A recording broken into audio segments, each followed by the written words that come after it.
Have you ever noticed how quickly we like to throw things away? If something breaks or if we get bored of it, or as soon as something new comes along, we don't give a second look to the old item. All the old stuff just gets left behind or thrown out.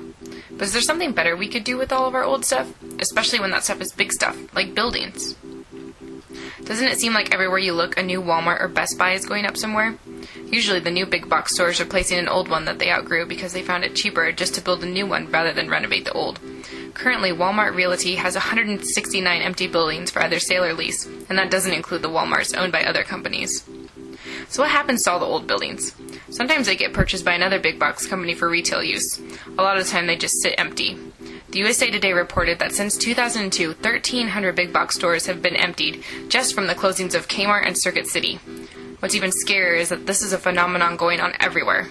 In fact, you can probably think of at least one empty big box store nearby. So what are we going to do about this growing empty big box epidemic? Let's look at an example and maybe it'll give us some ideas. Here's a typical town in America. We have a downtown surrounded by lots of residences and a new commercial center. The commercial center is home to a big name big box store.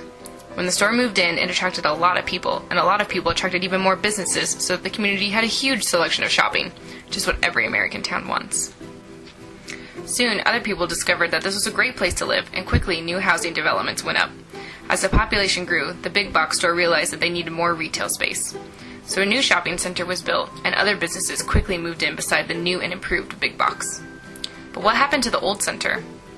When the old big box store closed, traffic to the area decreased, and slowly but surely other businesses had to close. The area became sparse and empty, in effect creating a dead shopping zone. Property values near the area dropped, and people started looking to the new side of town to continue all the development. No one knew what to do about the empty buildings.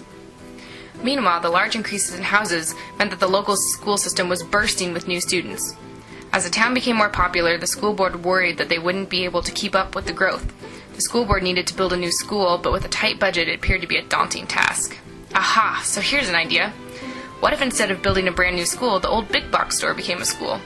What if instead of just forgetting about the old downtown, the existing buildings were reused?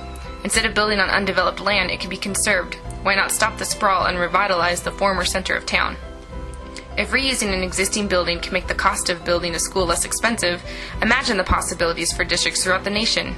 Not only will existing infrastructure be put to use, money put towards education can be spent on educating students. It would give an incredible opportunity to teach students the importance of recycling and reusing in a time when concerns about our environment are so great.